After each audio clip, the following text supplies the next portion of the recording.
Assalamualaikum warahmatullahi wabarakatuh. Om Swastiastu. Nama saya Ninyoman Wartini, mahasiswa PPG dalam jabatan Angkatan 1 tahun 2022 Universitas Patimura. Pada hari ini saya akan melaksanakan praktik pembelajaran UKIL. Dan ini kartu pendaftaran yang akan saya gunakan selama mengikuti UKIL. Pada hari ini saya akan melaksanakan praktik pembelajaran dengan materi peristiwa-peristiwa penting di Eropa dan pengaruhnya terhadap bangsa Indonesia. Selanjutnya, mari kita simak video pembelajaran dari saya.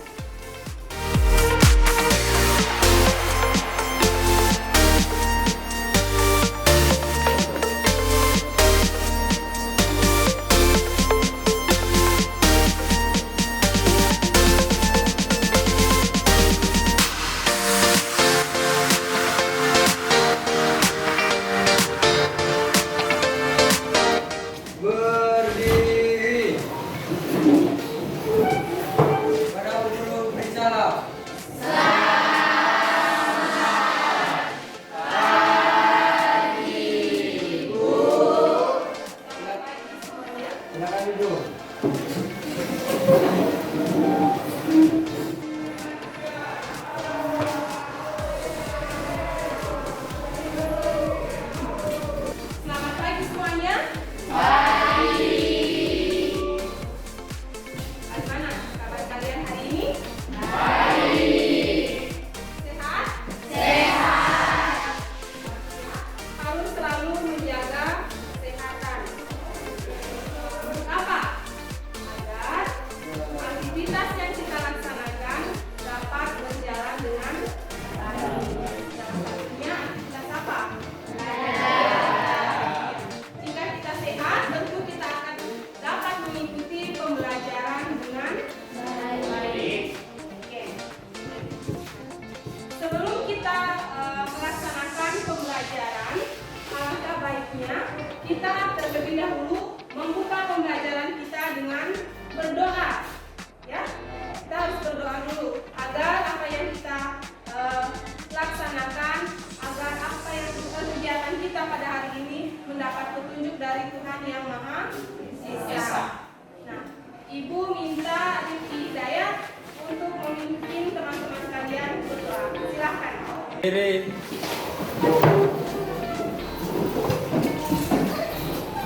Teman-teman, sebelum kita memulai belajar, marilah kita berdoa menurut keyakinan kita masing-masing. Berdoa dimulai.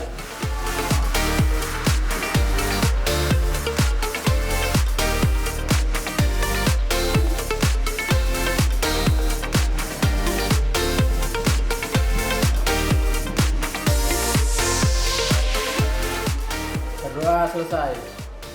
Duduk kembali. Terima kasih Rifki sudah memimpin temannya berdoa. Ya. Baik, terlebih dahulu Ibu akan mengecek kehadiran kalian ya. Citra Wardini, Niluh Setiari, Hadir Bu. Desa Madewindani, Hadir Bu. yang lainnya hadir semua. Hadir. Sudah siap untuk belajar? Siap. Silakan kalian siapkan buku kalian yang biasa kalian gunakan dan alat tulisnya. Disiapkan.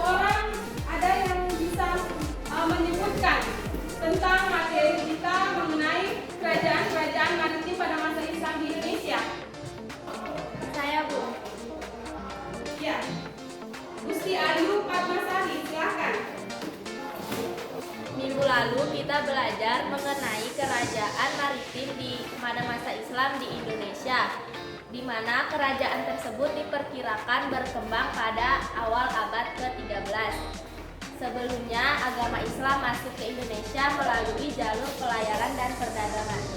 Oke, terima kasih Gusti Ayu. Tadi Gusti Ayu Parmasari sudah menyebutkan bahwa minggu lalu kita belajar mengenai kerajaan-kerajaan maritim pada masa Islam di Indonesia. Oke, baik. Sekarang silahkan kalian perhatikan gambar di depan. Sudah? Yang di belakang bagaimana? Jelas gambarnya? Atau kurang besar? Sudah jelas ya? Oke, di depan sudah Ibu tampilkan ada 3 gambar. Yang pertama gambar apa? Lukisan Mona Lisa. Yang pertama merupakan lukisan Mona Lisa. Nah, lukisan Mona Lisa ini dibuat atau dilukis oleh Leonardo da Vinci. Dan ini merupakan lukisan yang termasyhur. Kemudian setelah lukisan Mona Lisa itu ada gambar patung. Nah, gambar patung dan lukisan Mona Lisa ini menandakan apa?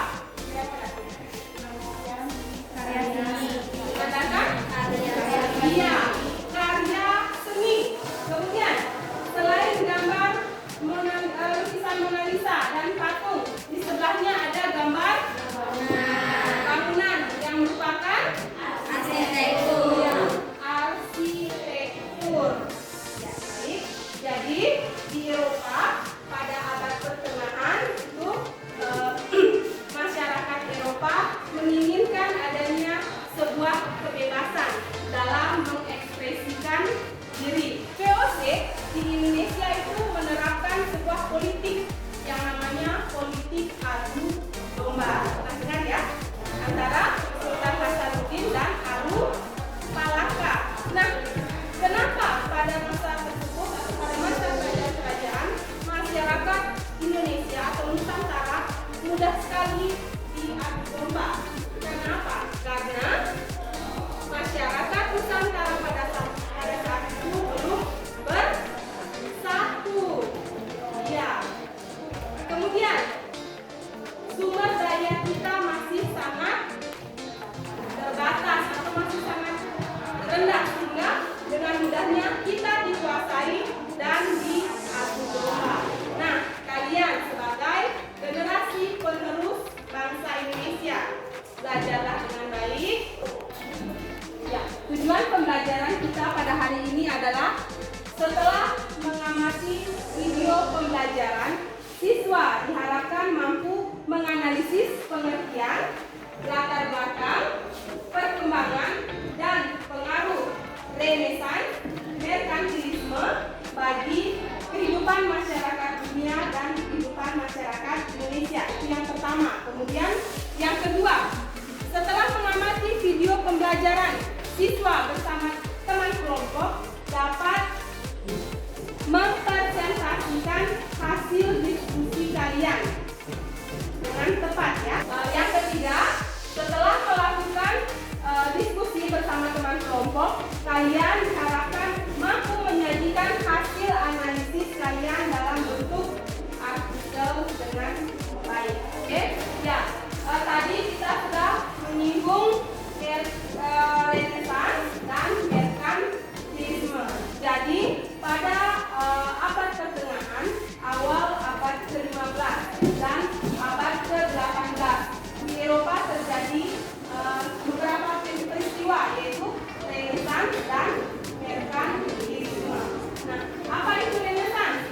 Renaissance itu merupakan lahirnya kembali peradaban atau kebudayaan Romawi dan Yunani, di mana sebelumnya kehidupan masyarakat, seluruh aspek kehidupan masyarakat Eropa itu berada di bawah aturan gereja. Jadi di situ ada pembatasan kebebasan oleh umat manusia yang dilakukan oleh pihak gereja di Eropa. Maka dari itu masyarakat Eropa menghendaki adanya pembaruan. Maka lahirlah sebuah gerakan yang disebut dengan Renaissance atau yang dikenal dengan abad pencerahan. Kemudian yang kedua,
orientasi kelompok.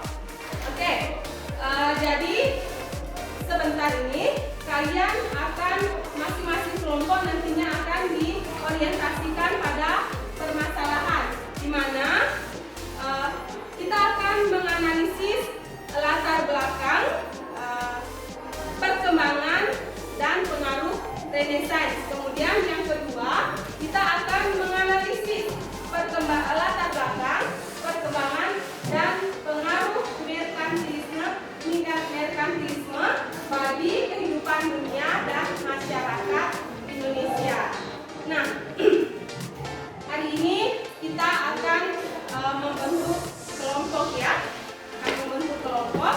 Silahkan kelompok 1 kalian berada di depan sini. Kemudian kelompok 2, kelompok 3 dan kelompok 4. Silahkan kalian membentuk kelompok.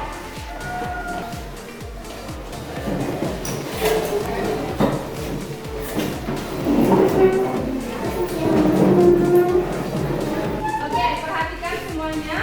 Nah, kelompok 1 kalian akan membahas Renaissance. Jadi, kelompok 1 itu tugasnya menganalisis pengertian dan pengertian dan latar belakang Renaissance. Kemudian, kelompok 2 akan menganalisis perkembangan dan pengaruh Renaissance. Kelompok 3 mana kelompok 3? Ya, kelompok 3 dan kelompok 4 kalian akan membahas merkantilisme, di mana kelompok 3 itu akan menganalisis pengertian dan latar belakang merkantilisme. Kelompok 4, ya, kelompok 4 kalian akan menganalisis perkembangan dan pengaruh merkantilisme ya. Sudah paham semuanya? Sudah. Sekarang kita akan bersama-sama menyaksikan video. Eropa mengalami suatu masa yang disebut masa ke-8 damai. Pada saat ini, Eropa sedang berada pada masa di mana kebudayaan sedang didominasi, ekonomi terpuruk, krisis politik dan hidup mengabuat jalan di depan. Pada masa ini, dominasi gereja hampir berada dalam semua aspek kehidupan masyarakat dan negara. Dari zaman Thomas disebutkan bahwa krisis pada masa ke-8 di Eropa disebabkan oleh pembatasan berpikir, berpolitik, bersosialisasi, sesuai dengan doktrin gereja yang berlaku pada masa tersebut. Dominasi gereja bersifat skolastik yang memiliki aktivisme bertujuan untuk akhirat. Pada fase itu, dikembangkan sebuah metropoli yang bermakna untuk kematian. Selanjutnya, ada yang terbawa kepentingan dunia yang menjelaskan yang sia-sia. Dari banyak faktor negatif yang terjadi pada masa ke-8, maka pula muncullah suatu masa yang dimaksud Renaissance.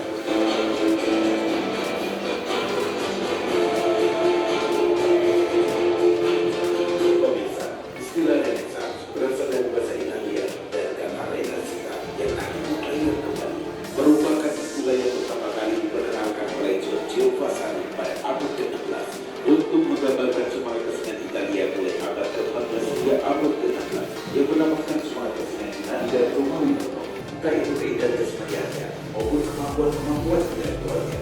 Ekspresi daya kemampuan manusia itu terus berkembang sampai saat ini. Ya, ada yang bisa menanggapi video yang kita saksikan bersama tadi?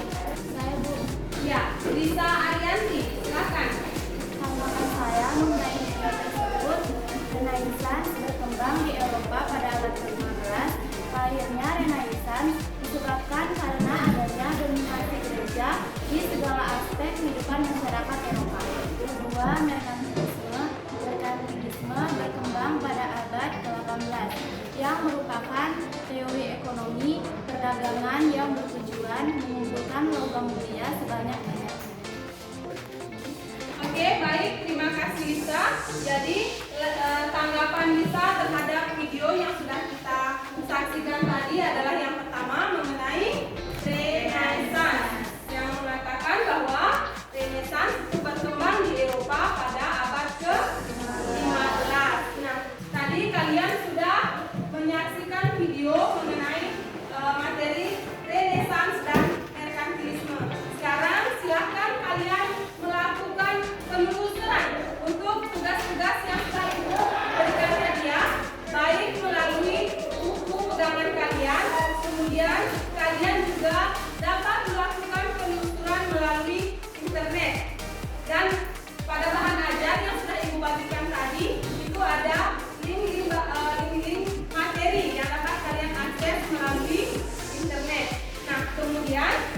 hasil penelusuran kalian tulis pada LKPD yang akan ibu bagikan sekarang ya. Kelompok 1.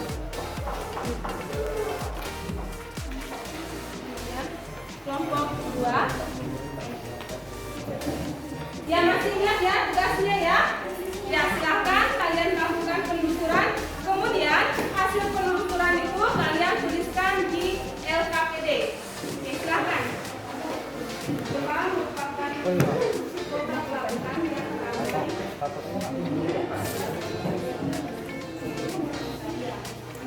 bagaimana ada lagi?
zaman di mana Eropa sedang mengalami masa suram. Berbagai kreativitas sangat diatur dan dibatasi oleh gereja. Dominasi gereja sangat kuat dalam berbagai aspek kehidupan. Agama Kristen sangat mempengaruhi berbagai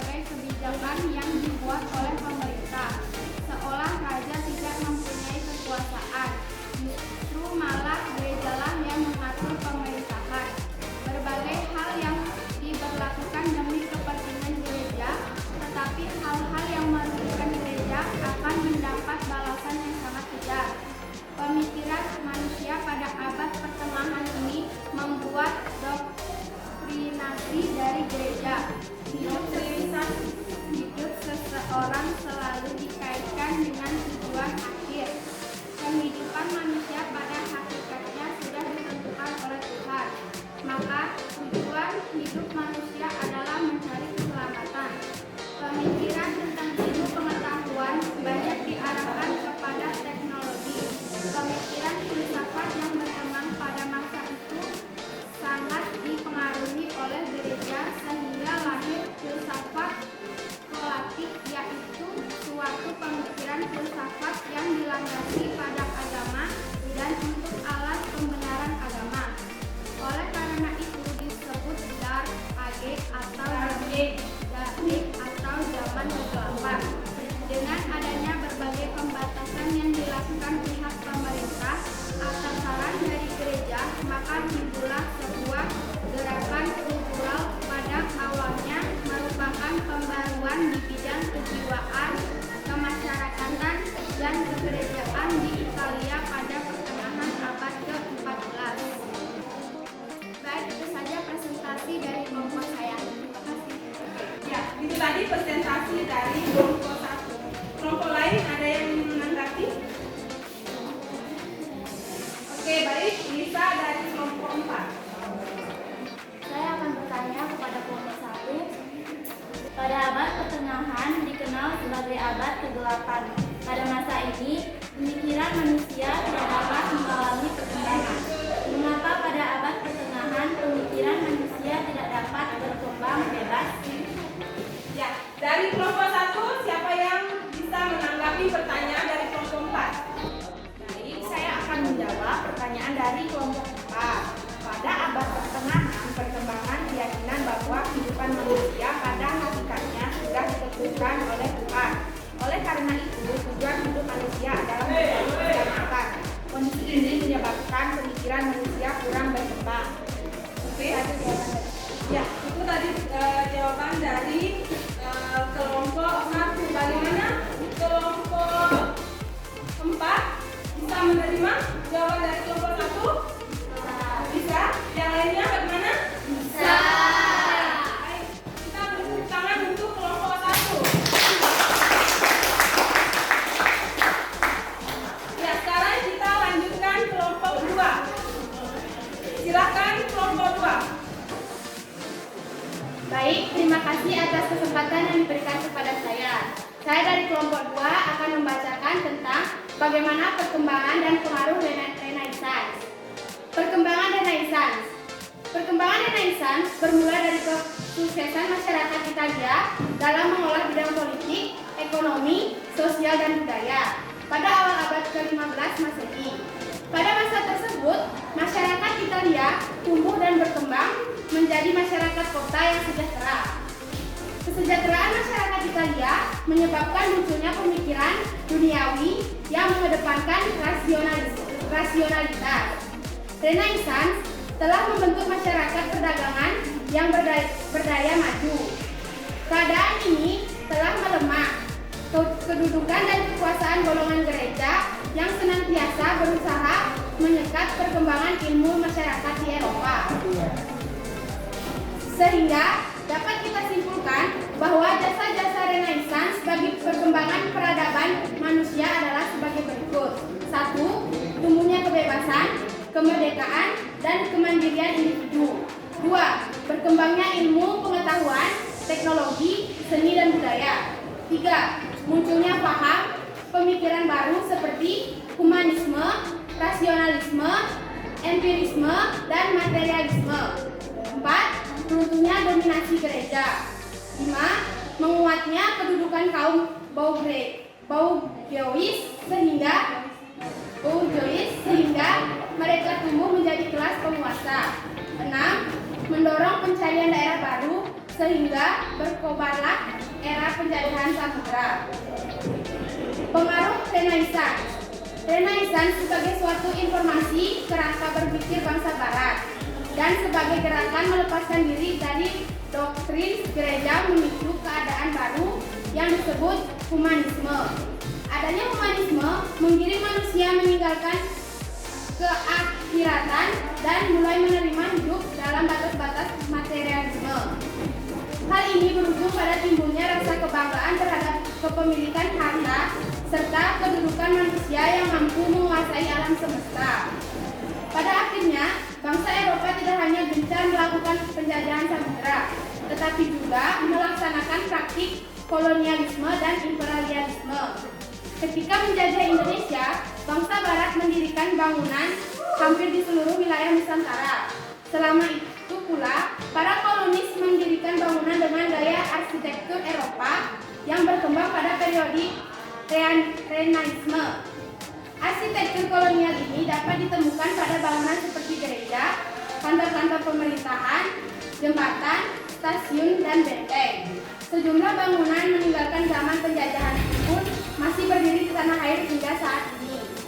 Baik, terima kasih atas kesempatan. Ya, sekarang kita lanjutkan ke kelompok berikutnya, yaitu kelompok 3. Silakan untuk kelompok 3 memaparkan hasil diskusinya. Silakan kelompok 3.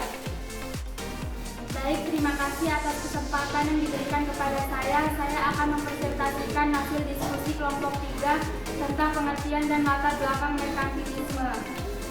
Pengertian merkantilisme yaitu istilah merkantilisme berasal dari kata bahasa Inggris merchant yang berarti perdagangan. Artinya dalam paham teori merkantilisme, jika setiap negara ingin maju maka harus melakukan perdagangan dengan negara lain. Akibatnya sumber kekayaan negara dapat diperoleh dari surplus perdagangan luar negeri dalam bentuk emas ataupun perak. Merkantilisme adalah teori ekonomi yang menyatakan bahwa kemakmuran suatu negara ditentukan oleh jumlah penanaman modal atau aset yang dimiliki dan ukuran perdagangan luar negeri. Latar belakang merkantilisme yaitu negara-negara maju dan berkembang sangat menjaga neraca perdagangan agar tidak menjadi minus. Salah satunya adalah dengan mengembangkan ekonomi kreatif dan meninggalkan policy ekspor. Ada kalanya untuk menyeimbangkan kesehatan ekonomi, beragam paham ekonomi diterapkan agar keuangan negara mencapai level aman. Salah satu paham ekonomi yang pernah dipakai oleh berbagai negara di dunia adalah paham merkantilisme. Gerakan merkantilisme berkembang dengan sangat kuat dalam mempengaruhi kehidupan politik dan ekonomi di negara-negara barat seperti Belanda, Jerman, Inggris, dan Prancis.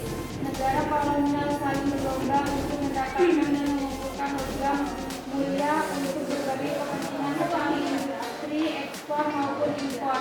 Latar belakang merkantilisme yaitu terbentuknya negara merdeka di Eropa seperti Inggris, Prancis, Jerman, Italia, dan Belanda. Negara bertujuan mensejahterakan rakyat, mempertahankan kedaulatan, meningkatkan kebebasan. Negara mampu bertahan jika kondisi ekonomi stabil dan kuat. Penetapan standar kekayaan suatu negara menggunakan logam mulia, terbukanya jalur perdagangan internasional dan penjelajahan wilayah barat. Oke, itu tadi pemaparan hasil diskusi dari kelompok 3. Ya, sekarang kita lanjutkan kelompok terakhir ya, kelompok 4. Ibu persilahkan kepada kelompok 4 yang akan memaparkan hasil diskusi bersama kelompoknya. Ibu persilahkan kelompok 4. Yang lainnya tolong disimak baik-baik ya. Oke, silakan kelompok 4. Terima kasih atas kesempatan yang telah diberikan. Saya akan membacakan perkembangan merkantilisme. Secara umum, pelaksanaan merkantilisme di negara-negara besar Eropa dilakukan dengan membentuk organisasi dagang. Organisasi dagang ini bertujuan mengatur kegiatan perekonomian negaranya. Organisasi dagang ini juga didirikan di daerah-daerah kolonial yang bertugas sebagai perwakilan negara induk. Merkantilisme mengalami perkembangan pesat di beberapa negara Eropa. Negara yang menerapkan merkantilisme yaitu 1. Prancis, 2. Inggris, 3. Jerman, 4. Belanda. Silakan dulu menjelaskan mengenai perkembangan merkantilisme yang berkembang di beberapa negara di Eropa, di antaranya Inggris, Prancis, Jerman, dan Belanda. Ya, itu tadi presentasi dari kelompok 4 mengenai perkembangan dan pengaruh merkantilisme ya. Ya, kita sudah menyelesaikan presentasi kelompok kita, baik itu dari kelompok 1, kelompok 2, kelompok 3, dan kelompok 4. Kita beri tepuk tangan dulu untuk semua kelompok. Sekarang, sebelum kita melanjutkan ke kegiatan berikutnya, Ibu minta kalian kembali ke tempat duduknya masing-masing.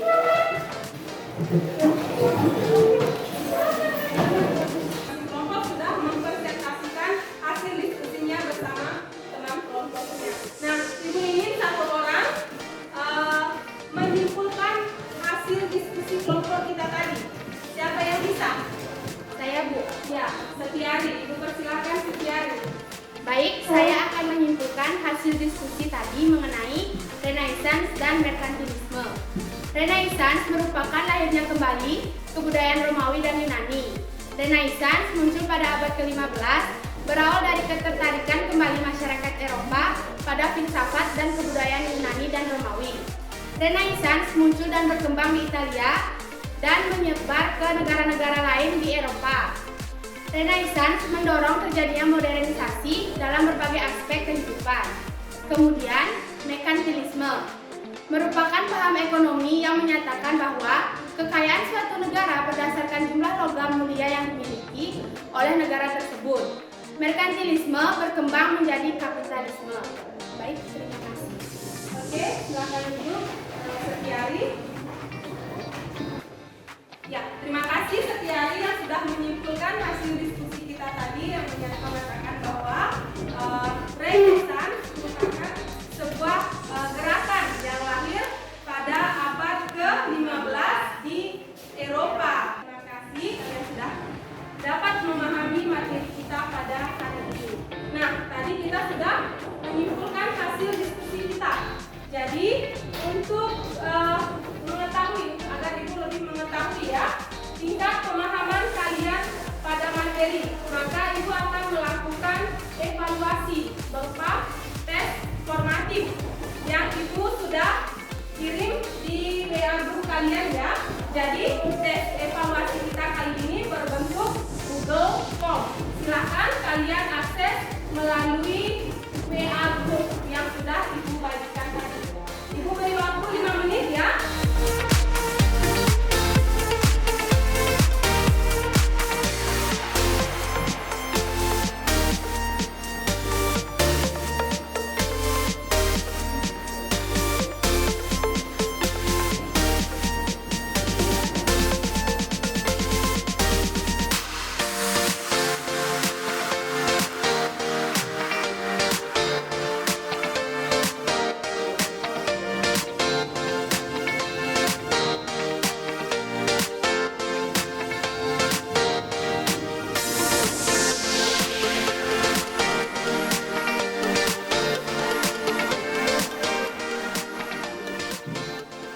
Oke, semuanya sudah selesai? Ya, nanti untuk kalian yang tidak tuntas akan Ibu sampaikan melalui WA group ya. Kalau ada yang tidak tuntas, Ibu akan sampaikan melalui WA group. Jadi, bagi kalian yang tidak tuntas, nanti kalian tugasnya itu membuat rangkuman materi-materi yang sudah tuntas tadi. Misalnya, tidak tuntasnya di nomor 3 misalnya ya, nomor 3 itu bagian merkantilisme. Jadi kalian yang tidak tuntas itu akan membuat rangkuman materi pada bagian merkantilisme. Kita sudah melakukan evaluasi, maka kita akan melakukan refleksi untuk pembelajaran kita pada hari ini. Siapa yang bisa melakukan refleksi untuk pembelajaran kita pada hari ini? Saya, Bu. Ya, Divya Indian Reni, Ibu persilakan. Pada pembelajaran kali ini dapat berjalan dengan baik dan lancar, serta saya dapat memahami materi-materi yang dijelaskan dengan baik, yaitu mengenai latar belakang, pengaruh, perkembangan, Renaissance, serta merkantilisme. Terima kasih. Oke, baik. Terima kasih Divya Indian Reni yang sudah merefleksikan pembelajaran kita pada hari ini. Nah, kalian akan diberikan tugas ya. di rumah bersama teman kelompok kalian. Ya, bersama teman kelompok, tugasnya membuat artikel.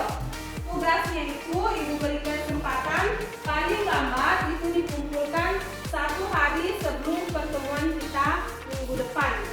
Jadi tugasnya ini berkelompok.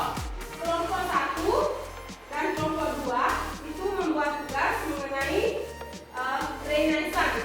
Nah, untuk minggu depan, untuk materi pertemuan berikutnya, kita akan membahas mengenai Aufklärung, reformasi gereja, ya, Aufklärung dan reformasi gereja. Jadi kalian silakan baca-baca materinya yang ada di buku pegangan kalian untuk bekal kita pada pertemuan berikutnya. Oke, semuanya sudah paham? Ya. Baik. Nah, tadi kita membuka pertemuan kita dengan berdoa.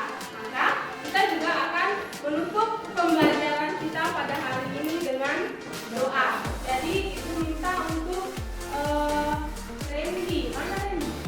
Ya, Randy untuk memimpin teman kalian untuk berdoa. Silahkan Randy. Berdiri.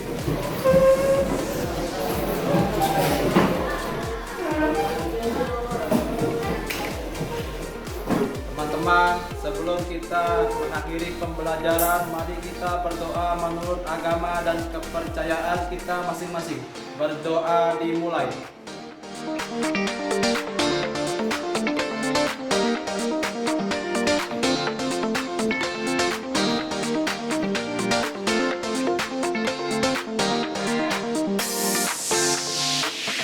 Berdoa selesai.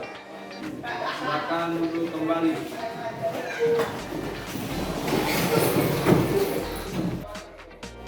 Ya, terima kasih Randy sudah memimpin temannya berdoa. Nah, setelah kita selesai berdoa tadi, maka berakhir pula pertemuan kita pada hari ini. Kita akan ketemu kembali minggu